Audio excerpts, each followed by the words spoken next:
Right. Thank you all for coming. Let's kick off. I'm Robert Mannering. I'm the acting chair of RIBA Norfolk, formerly known as the Norfolk Association of Architects.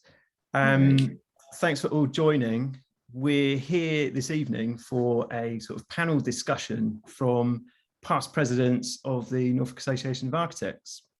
So RIBA Norfolk, the NAA, is 100 years old this year, and as it's quite a sort of it feels like quite a turning point in politics, the world, the climate, and everything like that, we've taken the opportunity to have a bit of a retrospective from previous presidents of the NAA. So with us tonight we have Mike Innes, who was president in the 80s and the post-millennial decade, I think.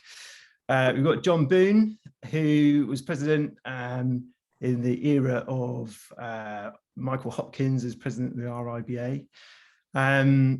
Chris Garner, who was originally on the lineup, he's unable to make it tonight, so he sends his apologies. And then in more recent years, we've got Anthony Hudson and Jareen Irwin.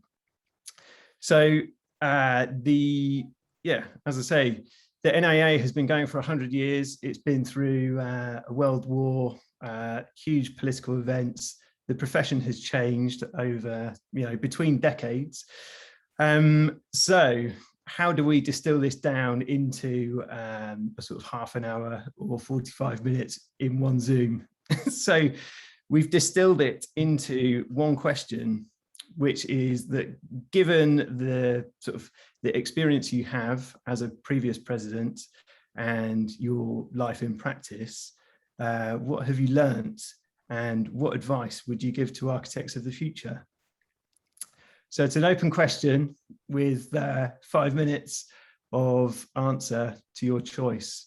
So we'll run through an order. We'll go for Mike, followed by John, then Anthony, and then Jareen. So Mike, take us away. What have you learnt and what advice would you give to future architects? Well, I sort of went around twice in a way, didn't I? What advice? I think as an architect, never cease to be concerned and participant in your community. For me, when I arrived, architecture was very much a community business. Not only did we all know each other, but if you look back, there was an RIBA conference in Norwich at the time the Norwich Society was formed, when there was a proposal to demolish Elm Hill. And architects had a lot to do with that side of things. And I'm talking for 5 minutes now, aren't I? And then giving way. That's the idea. So do stop me if I overrun. But my ambition was to be an architect professionally, as was common in the 80s. And I won't talk about the second spell because you know all about that. But I was very interested in being an architect in a community. And the very first thing I did when I came to Norwich was to help build scenery at the Maddermarket Theatre and go with a chap called Vic Redding and up and down the river to persuade the city to formulate the Riverside Walk, which became established kind of planning practice and which has been, I think, a great success as a kind of part of the community. We weren't more than a part of a community that way, we were part of a professional community because we used to have annual balls with the other professions and our clients, the larger ones being later a sort of emulating arts ball at the Norwood Rooms they became. And they were quite jolly affairs. We used to have dinners with the solicitors and the accountants and people like that, a very different world. And Norwich at that time had some 70, 80 little industries. Maybe it should have them again. But we should understand that when I came out of the egg, it was at the tail end of World War World War II, not that old, World War II. And the ambition of all the professions was a better world. And I think we've seen a retracting from that position ever since. And maybe this stirring up will persuade us back, not to a sentimental past, but to some better ideas for not abusing the societies that we're in, and more importantly than all, not abusing the world we live in, because if we don't stop abusing it, it will be a very unpleasant place to be at all.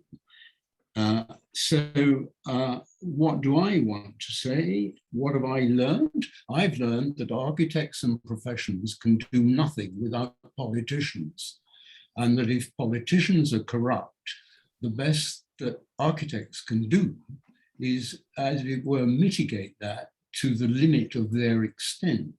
And the same thing applies with attitudes to finance and bankers.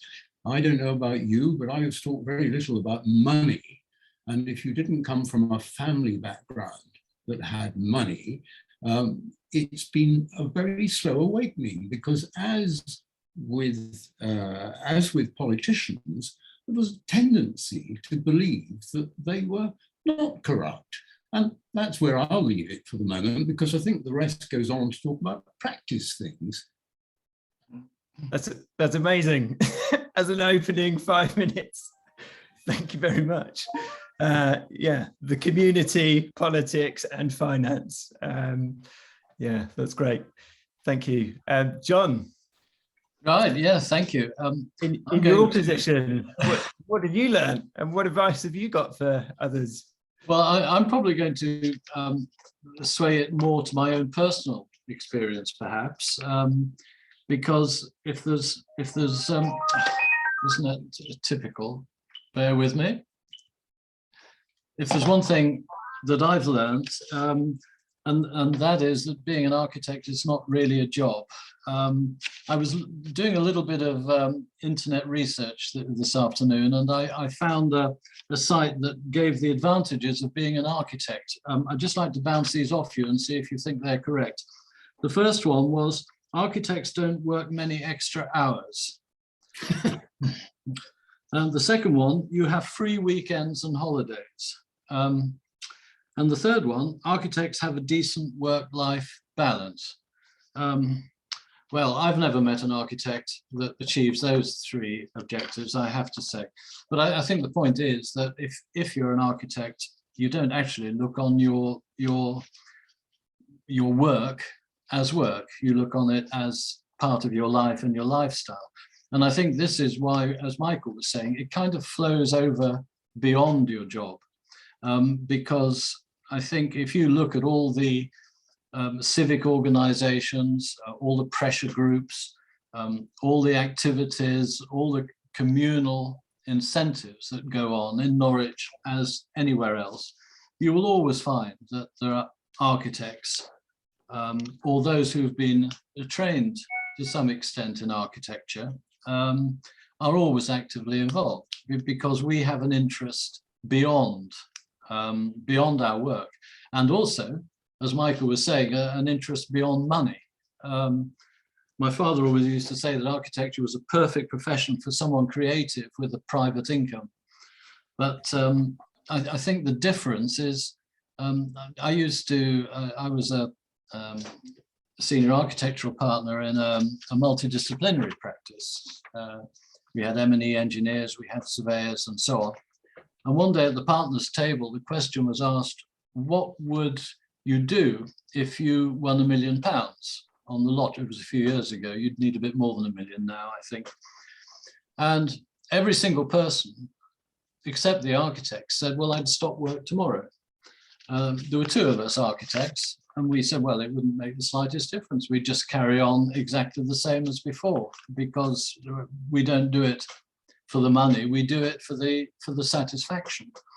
And I've been in Norwich quite a few years now, and it is very satisfying to drive along a street and actually see a building that you have helped create.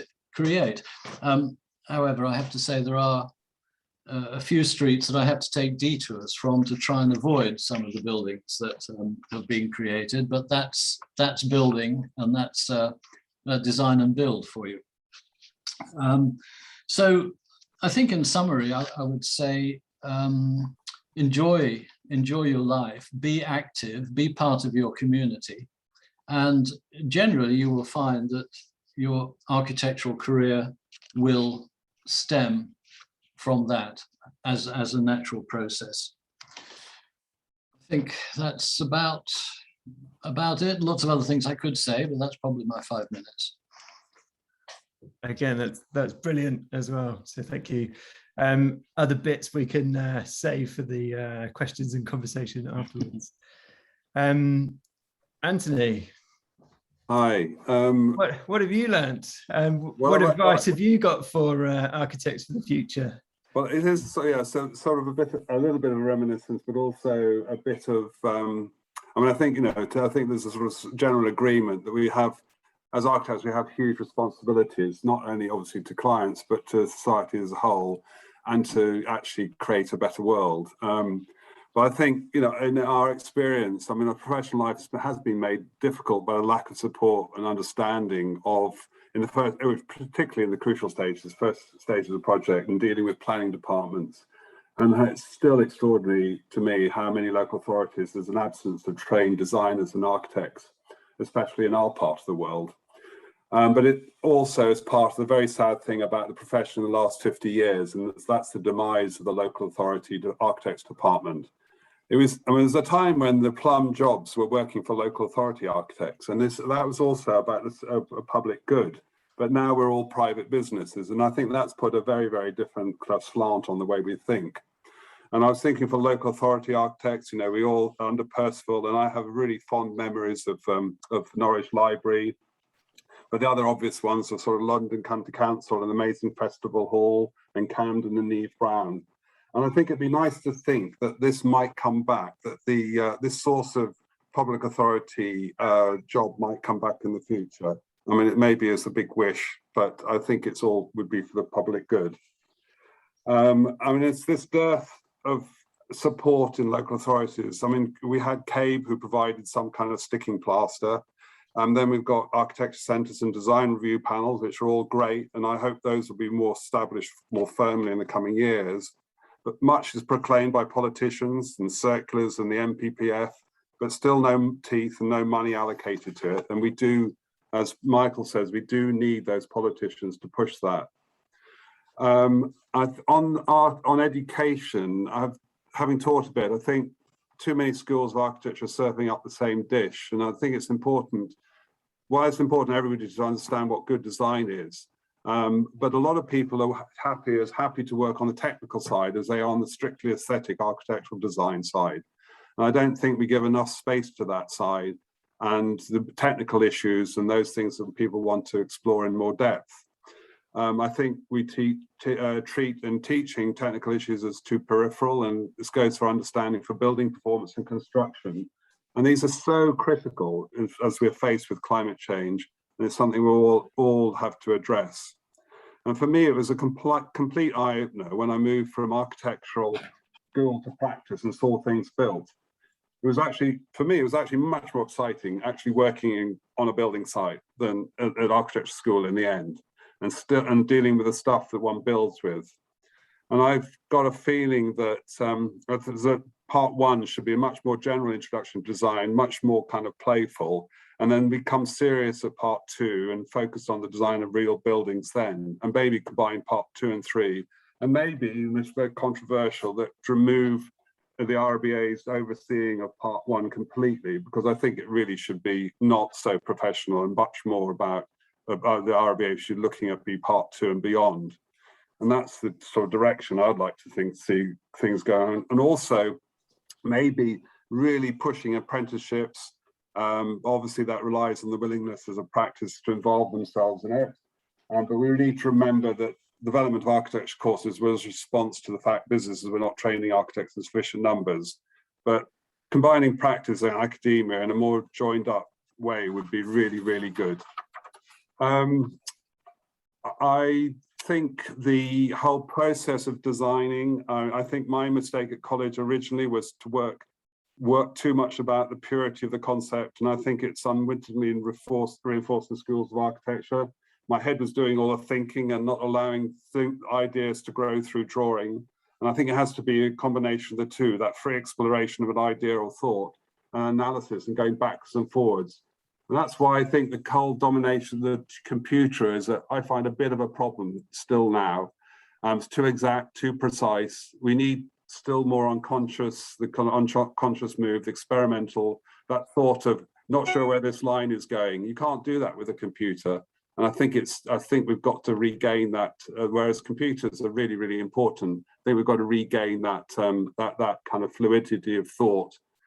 And finally, another thing that I think practice should do more in is research, and it's one of the things we've really enjoyed. As you may know, you can get tax breaks and support carrying out research within offices on projects. And if you don't know about it, you should look into it because they get a lot of money for it. And it allows you to spend more time looking into and exploring new ways of doing things. And I think the future is for more collaboration within these diverse fields of collaborators, which we all have an impact on architecture. And it's whether they're doing with economics, performance of materials, historical, social stuff.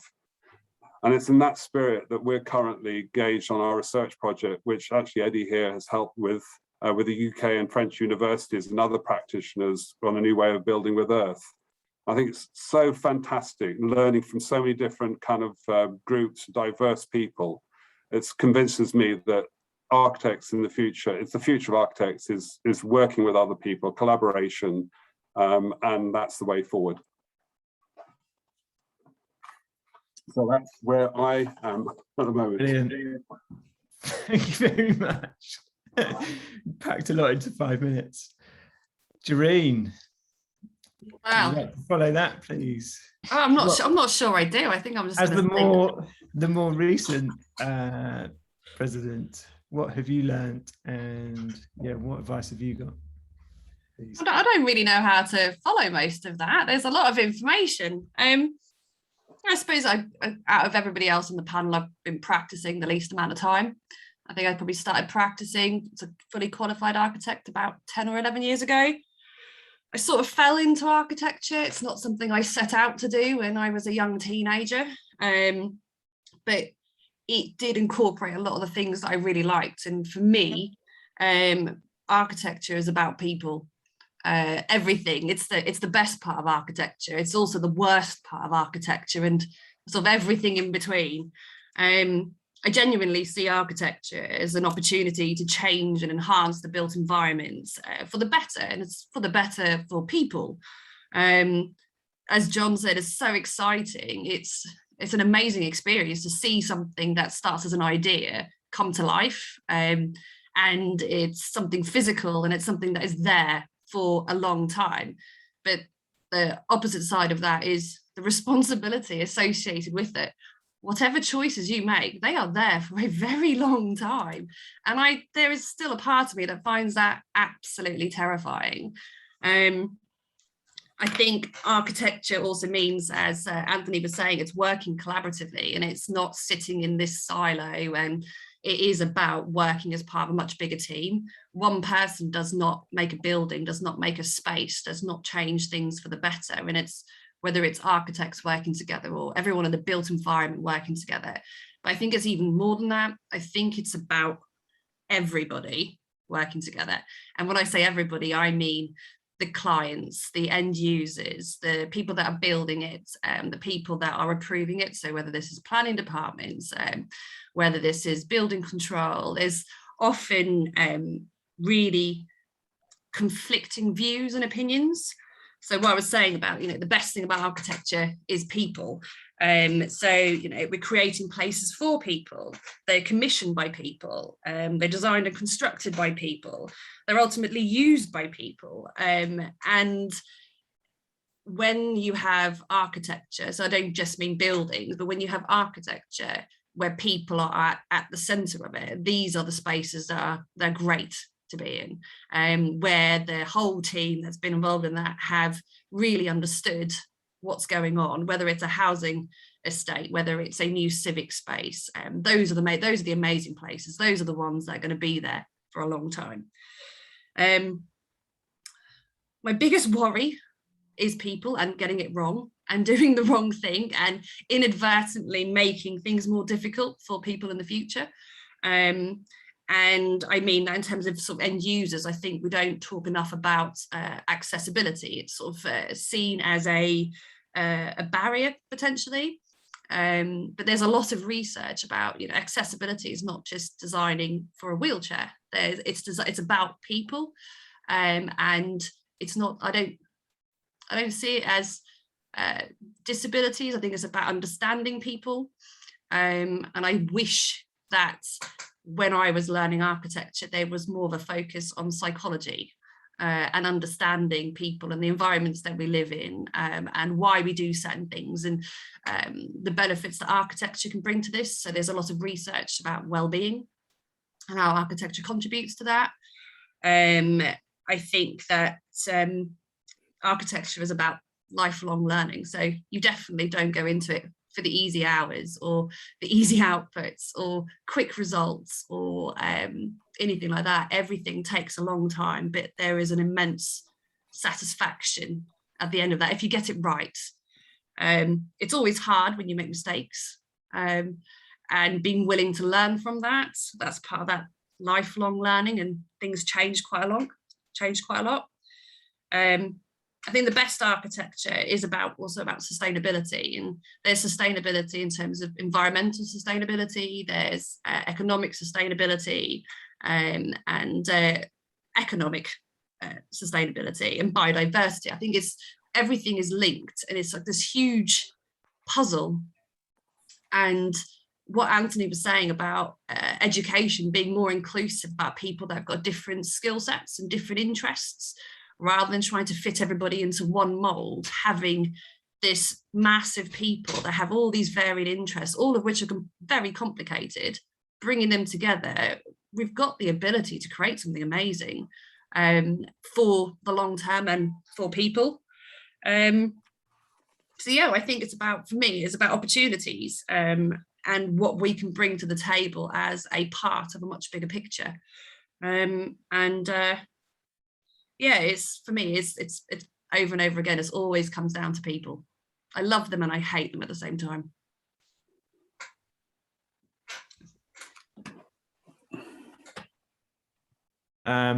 Amazing. Thank you all so much for those 5 minutes each. It's possibly one of the best sort of lectures I've seen in years. Like getting a kind of short, sharp response.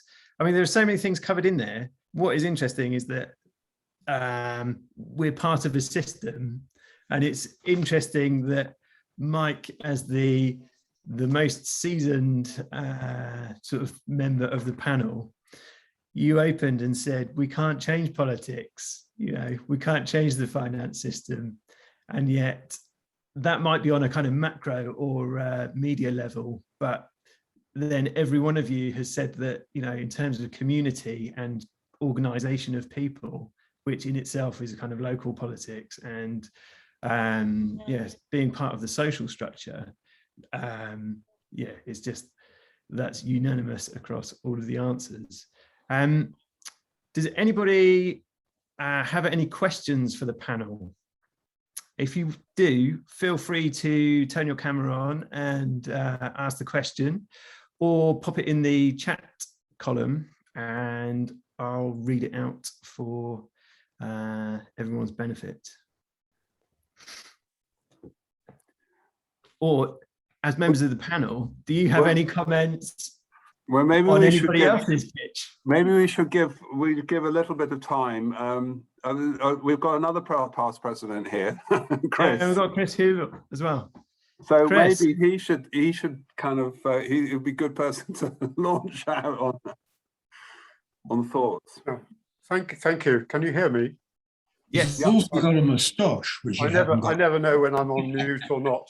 Yeah, I was president around the year 2000, so 3 years before and 3 years after. I became president after John Boone, and I came in with an agenda. I really wanted to bring architecture closer to the artists in the city. And I think it's quite an important lesson that if you're going to take control of an organization like the NAA, you need to have something you want to do with your presence. I can honestly say I completely failed with my mission, but that doesn't matter. The point is I had a good time. We had some good meetings, but it was the way in which one runs them that's quite important, because one mustn't get too hung up about protocols like matters arising and that sort of thing in meetings. When we're all working in practice all day, we're talking about technical issues and contractual issues and financial issues, and we don't actually get a lot of time to talk about real architecture. So when the architects get together, then this is an opportunity. This is the main thing that ought to be on the agenda for every NAA meeting. So that was one way in which I tried to run things. And so the question is, well, what matters now?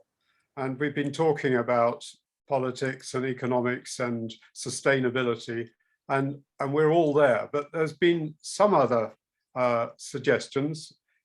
Anthony and Jarina and yourself, I don't know your name, I'm afraid. Sorry about that. That there is the social dimension that we also need to be bringing alongside this. There's not, and I think most architects now are sort of into the technology associated with sustainability, but we need to start bringing the public along with us. So it's really a matter of opening our meetings up to the public, to members of the community, whoever they are. And it's not just collaborating with other professionals, but it's people outside the normal, people with an interest in architecture, to hear us talking about it and contribute, and for us to begin to understand their language as well and their points of view. And I think if one wants an agenda now, then I'd have thought the social kind of sustainability is an essential ingredient in it. That's what I would like to say. Thank you. Thank you. I think that's it's a valid point, and that over the last, well, from the early days, what Mike was saying about having an architect's ball and everybody attending, it seemed much more sort of open and inclusive, and that now this is an architects forum primarily for architects as part of the RIBA, and so it is kind of very small as a kind of format, and that the other sort of much more broader spectrum, they're still within a professional context, but other forums like the Forum for the Construction Industry, Constructing Excellence, they are much more multidisciplinary and have a sort of broader appeal. I still think there is a valid argument for having architects discussions for architects. But yeah, that idea of going out to the public, and I guess that's in the region, the Architecture Festival has always been a good way of getting out architecture out there amongst the members of the public to spark the debate. And so I'm sure, that's quite a thing. We can raise that at the kind of next meeting and see what the appetite is. It would be interesting to see who comes in. If we were to open it up to the general public. I've got a question here from John Norcliffe, who says, do you think that clients have a better understanding of what we do now than when any of you started out? What do you think about that?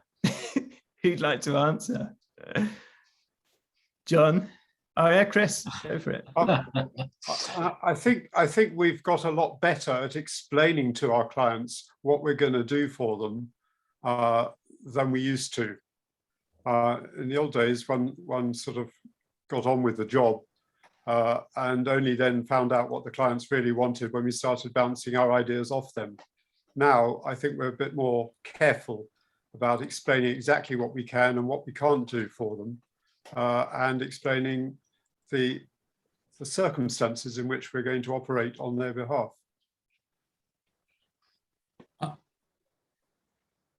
I would like just to intervene here in that I think I've always had a worry about architects. We talk about architecture as if it's some kind of sacred thing. It's a consequence that needs to be kept in mind as an objective, but it's not the objective. And architectural education has always seemed to me to be very lacking. When I first came to Norwich, it was as a building surveyor, and I was lecturing to architects, builders, and I started courses for surveyors and so on. And that was at the time when there was a great deal of external qualifying. People took the external and went to the RIBA to be examined. And it was not uncommon to have articles as a would-be architect. And I think that's interesting. I think we shouldn't underestimate, in my view, the need of the change that is coming, nor the fallout that may continue to frustrate better answers. Plenty of people have written about it, and some people have done it.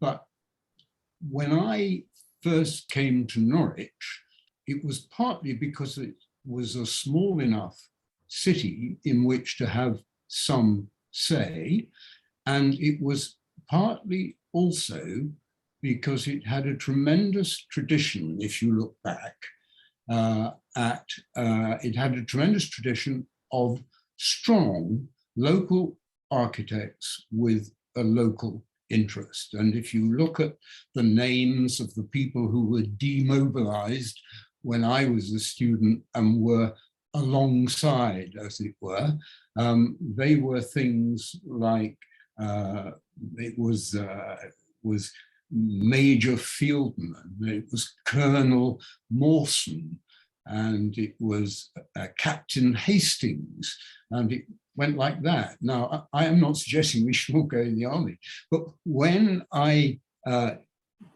was in the army, I also learned a bit about bigger organizations that dealt with many buildings and how they did it. I had a brief time at the end, because of a motorbike accident, as the planning officer to CRE Kent. I actually put a new toilet in Dover Castle and did things at Weems Barracks and the harbour at Sheerness. And it taught me a lot in an indirect way. I didn't know I was learning it in that sense, about how big estates are managed, because it's a very financial business as well as a practical business.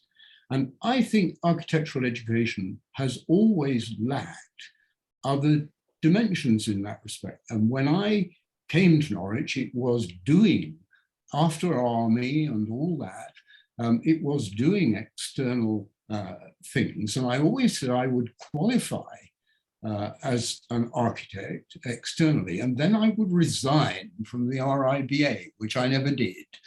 But it wasn't malice that made me say that when I came, and that's why I had a little personal regret about the change of name, because the Norfolk Association of Architects welcomed other professions. It really did, in a way that I think RIBA groups don't necessarily. And the structural engineers and people like that were on the council as representative members of their professions. I think it did us good. And in that first period, we produced things which talked about planning in a very holistic, architectural as well as planning way.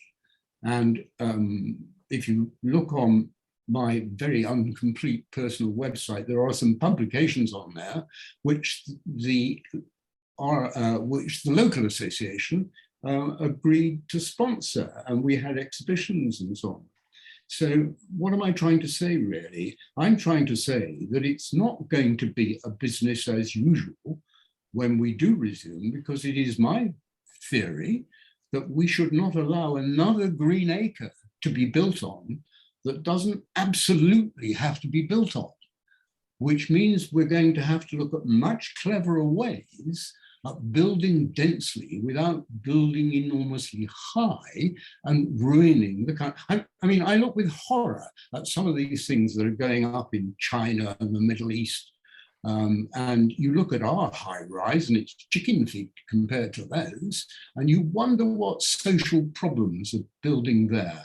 And aren't we, again, heading into a world which is destined for more wars if we don't tackle those kinds of things? I think this feeds into the next question, which is from Eddie Godden for the whole panel. That what is the biggest challenge facing architects in our region over the next few years?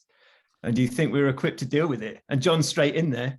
It's got to be climate change. I mean, it can't be anything else. And I think we have a huge responsibility to try and promote architecture, which we talked about sustainability and thinking about passive house and all the other low energy, fabric first designs, which we have the knowledge, we have the capability, and we need to push that as hard as we can. But the greatest problem is that we're preaching to the converted here, because where the problems lie is with the volume house building. And there's a huge disconnect between the standards that the volume house builders are building to when it comes to insulation levels, the technology of the building, the leakage, and all the rest of it, and what we as architects for bespoke clients are able to do.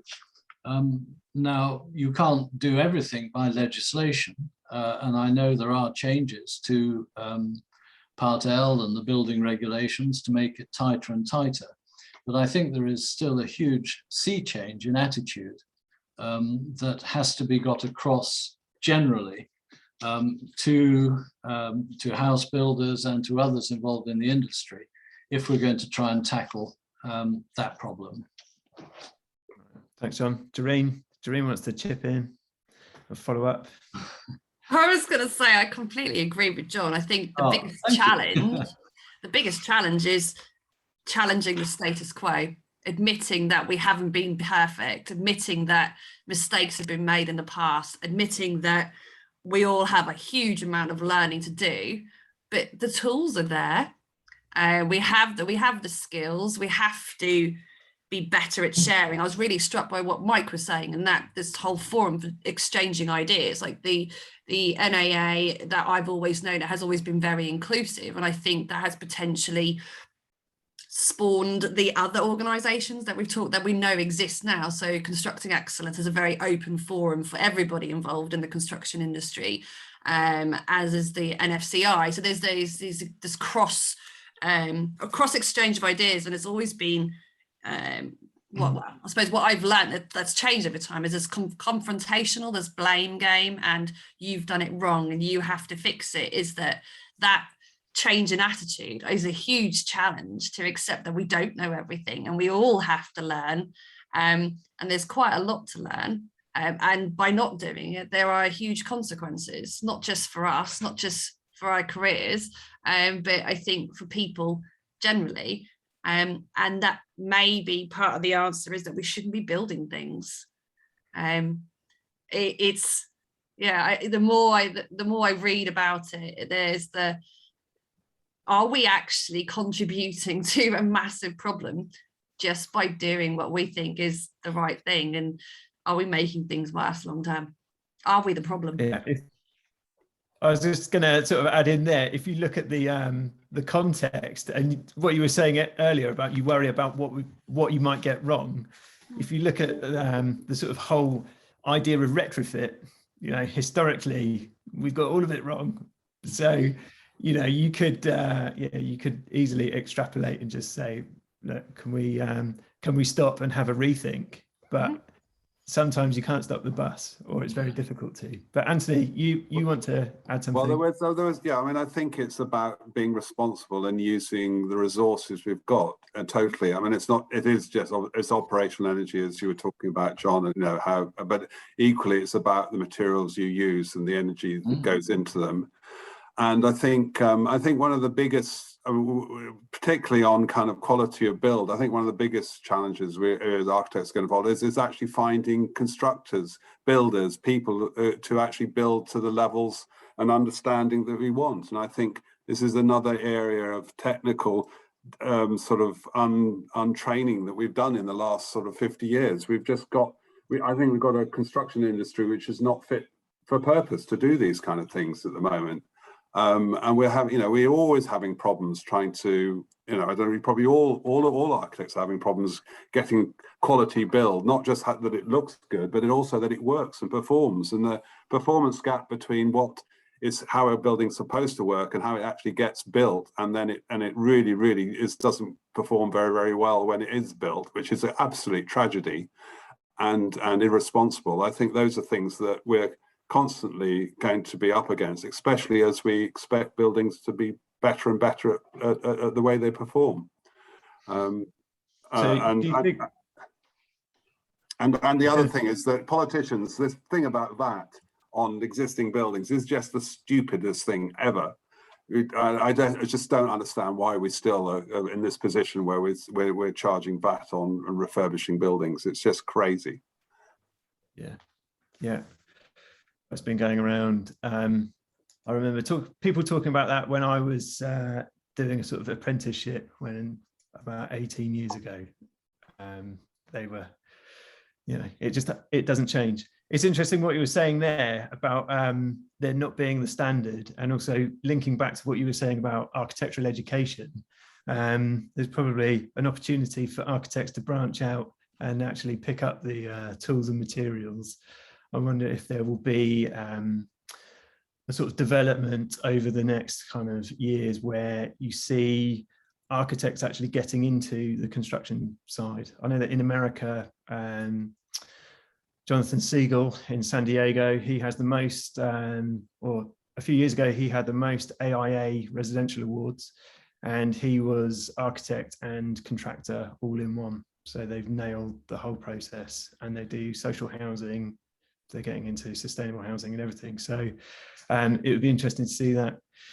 We've got another question here from Kirsten. How can we regain more control on the later stages, again, in terms of design and build contracts? And greetings from Dusseldorf. So yeah, how can we regain more control in the later stages of D&B contracts? So anyone, go Doreen. I don't know whether this is going to be a little bit controversial, but I worked on some very good design and build contracts that, not as a general rule, I said maybe 50-50. And what made them good was the contractor being on board at the beginning. So they're engaged with the whole process.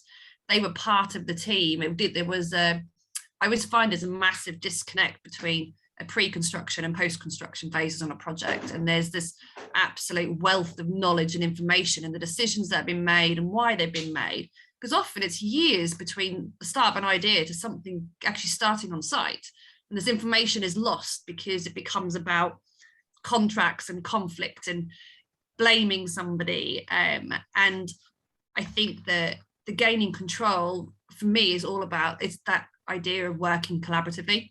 If you can do that from the very beginning, you don't need to take control because the whole team's working to the same end goal.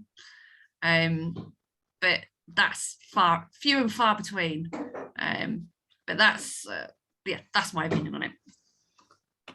It's interesting, isn't it, when you get a team together for the right reasons. I quote it will be boring, but I won't dwell on it. Castle Mall was the biggest thing I ever did. And I know shopping malls, we'll see how it can respond to that. But what's interesting is that was a very united team. And do you know, you don't, that last year we had our last team re-meeting in London. And it was not me that set it up, I was invited. But there were 25 people there from the client side, the funding side, the contracting side, the engineering side, all disciplines and so on. And that contract remains in everybody's mind, never mind what was built. It was a very prime example of collaboration. And I gave a talk that I don't think many people here came to last week, was it, or 2 weeks ago, for Rod there. But there are things that have happened. I mean, the Corbusier's Unité d'Habitation, there are things like the archigram proposals. There are things like my Castle Mall proposal and my other proposals that followed that, one of which was built in Moscow. And I just think we need a better way of doing things, and we are not going to be using green fields, I hope. And yes, the whole thing was corrupted by politicians giving way to housing contractors. But if you built a structure, and like that place in South America, you allowed people to plug their own solutions into the frame in a reasonably coherent way, you would not throw that frame away for 1,000 years, probably, because it could be flexible enough to do it. There are things like the architectural review proposed, building on spoil heaps in the Midlands and so on and so forth. I just think we've got to change gear, and it isn't simply a matter of a less corrupt way of letting housing contractors make easy money. They should be kept at the door until there's a better way of facing it. And this is climate change we're talking about, and nothing very big or unnecessary should be built that isn't obviously compliant with a long-term future until we've sorted out the legals and the politics of that sense, because because you've got a totally corrupt parliament and you've got a totally corrupt money system, and well, I give way. A lot needs to be done. Thank you. Wow, that's quite a lot. It's such an amazing kind of session that there is so much information from all of you. So thank you all for your experience. I was just sort of conscious of the time that it is now 10 to 6, and so that we should start wrapping up. I mean, in summary, Mike, your kind of 25-year team meeting is a brilliant sort of proof that it is a lifelong interest, career, lifelong learning. It's a social thing that happens, you know, it's not just a means to an end, and that it is people. You know, the project is long finished unless you've got defects or something going on, but you know, you still want to meet up and have dinner with each other. So yeah, that's a great example to end on. I think in terms of I have one sort of closing question for each of you as a short answer, which, you know, after this we'll need to go and have a talk with some architects or some members of the public or local politicians, and trying to keep things within Norfolk. What this can be from any era, could be your own work or work of another, or an unknown builder, but within Norfolk, what is your sort of, what do you think is the most important building, or what's the building that's influenced you the most and that we should go and see to get out there? So Mike, you can go first. Let's go in order of presidency. I think almost any of the 19th century shoe factories. All right, great. John? Remember to unmute myself.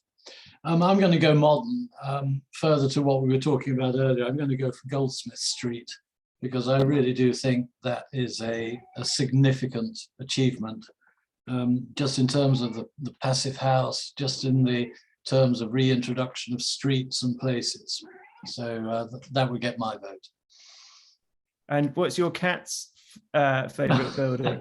It's trying to say something. Yeah, see, she always agrees with me, so it's the same. Okay. Yeah. Anthony?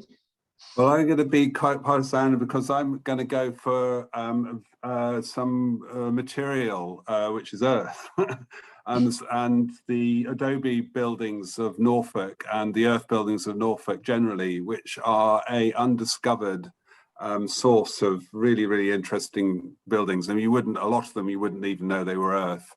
And one of the great proponents of those was Skipper, and Skipper did some really interesting. He did some really interesting work, but he also did some very interesting adobe housing in Norfolk. Where are they? Sorry, Blowfield. Where are they? Blowfield. Blowfield, right. Is that Norfolk or is that Suffolk? Actually, I think It's Norfolk. It is Norfolk, yeah. So that's my and a lot of this was a great thing about earth obviously is if you can find a clay around you, you've got your building material right in front of you. Yeah, brilliant. Jareen? Okay, mine's not necessarily a building, it's a space. So one of my favourite spaces is the steps outside the Forum. So right in the centre of Norwich. It is an open space. It is surrounded by lots of different kinds of architecture, all very unique in its own way. It's very much rooted in people. There's always nice things to look at. I always really enjoy the reflections on the sort of like massive glass wall of the church and all the other buildings around there. I love how the place is always different. It accommodates so much variety. It accommodates so many different things, and no 2 days are ever the same. And it always just feels nice. And I like that. Thank you. Oh, John. Can I add one little thing there? Because one of the things that I was very privileged to be part of when I was president was the time when they were interviewing for the architect for the Forum. And we had a succession of famous architects. We had BDP, Michael Pawson, and so on. And in came Michael Hopkins, and he had produced this most amazing model of the Forum. I mean, he basically already designed it when he came in for the interview.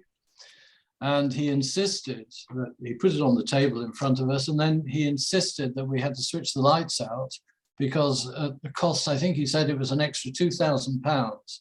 He'd put lighting inside his model. And my goodness, he switched on the lighting, it shone through, and he won the project at that moment. So that's quite an interesting little link to that space, I think. Amazing. Brilliant. Thank you.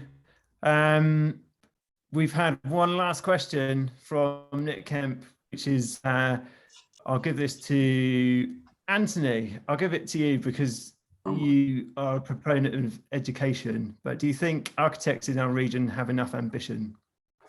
Oh, that's a very unfair question.